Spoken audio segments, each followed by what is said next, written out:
চিকিৎসা বিজ্ঞান যেখানে হার মেনে গেছিল, মৃত্যুর পরোয়ানা সেখানে ছিঁড়ে দিলেন শ্রী শ্রী মা শারদা।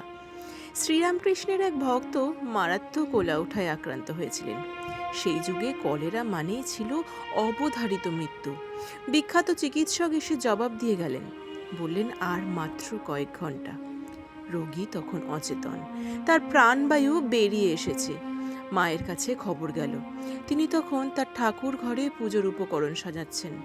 খবর শুনে তার চোখ জলে ভরে উঠল। দরজা বন্ধ করে মা বসলেন তার আরাধ্য দেবতার ছবির সামনে। তারপর তিনি এক ঘটি জল নিয়ে ঘর থেকে বাইরে বেরিয়ে এলেন।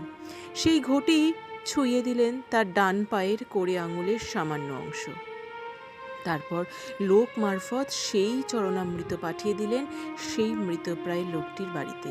সেই জল যখন রোগীর মাথায় ছুঁয়ে কয়েক ছিটে তার মুখে দেওয়া হলো, তারপরেই ঘটল সেই বিস্ময়জনক ঘটনা।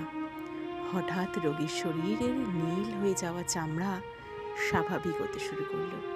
তখনই চিকিৎসককে ডেকে পাঠানো হলো রোগীকে আরেকবার ভালো করে দেখার জন্য। চিকিৎসক তো ঘরে ঢুকে আশ্চর্য হয়ে গেলেন।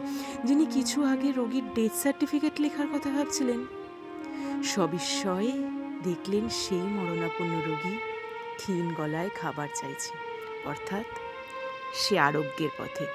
পরে মা বলেছিলেন, আমি কিচ্ছু করিনি রে, আমার দেবতাই ওকে রেখে দিলেন।